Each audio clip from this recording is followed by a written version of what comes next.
Cooker நல்லா சூடானதும் 10 table spoon அளவுக்கு எண்ணெயை சேர்த்திட்டு எண்ணெய் நல்லா சூடானதுக்கு அப்புறமா பச்சை மிளகாய், நல்லா சன்னமாக நறுக்கின பெரிய வெங்காயம் இதை நல்லா உதுத்து விட்டு சேர்த்திக்கங்க. வெங்காயம் நல்லா கோல்டன் ப்ரௌனாக டேர்ன் ஆகணும். வெங்காயம் தான் பிரியாணிக்கு கலரையும் நல்ல ஃப்ளேவரையும் கொடுக்கும். இது கோல்டன் ப்ரௌனாக ஆறக்குள்ள நாம் மசாலா ரெடி பண்ணிடலாம். மசாலாவுக்கு பட்டை, கிராம்பு, இஞ்சி, பூண்டு, புதினா, தக்காளி, காஞ்ச மிளகாய் இது எல்லாத்தையும் கொரன்னு அரைச்சி எடுத்துக்கலாம்.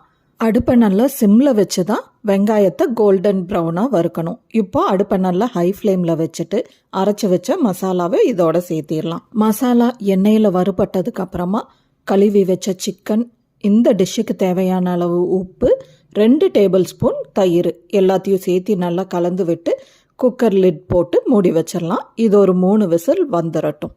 லிட் ஓப்பன் பண்ணதும் பொடியாக நறுக்கின புதினா தலை, தேவையான அளவு தண்ணி சேர்த்தி தண்ணி நல்லா கொதிச்சு வந்ததுக்கப்புறமா கழுவி அரை மணி நேரம் ஊற வச்ச பாஸ்மதி ரைஸ், 1/4 டீஸ்பூன் சர்க்கரை டேஸ்ட்டுக்கு, 1 டீஸ்பூன் கரம் மசாலா எல்லாத்தையும் சேர்த்து நல்லா கலந்து விட்டு குக்கர் லிட் போட்டுடலாம். இது ஒரு 2 விசில் வந்துடட்டும். குக்கர் விசில் முடிஞ்சதும் ஒரு அரை மணி நேரம் அப்படியே லிட்டு ஓப்பன் பண்ணாமல் தம்மில் இருக்கட்டும். அரை மணி நேரம் கழித்து ஓப்பன் பண்ணி 2 டீஸ்பூன் அளவுக்கு நெய், கொஞ்சமாக பொடியாக நறுக்கின கொத்தமல்லி தலை எல்லாம் சேர்த்து நல்லா கலந்து விட்டால் பிரியாணி ரெடி. பிரியாணி கலர் பாருங்கள், அந்த வெங்காயத்தை நல்லா கோல்டன் ப்ரௌனாக வறுத்தனால தான் பிரியாணி இந்த கலர் கிடச்சிருக்கு.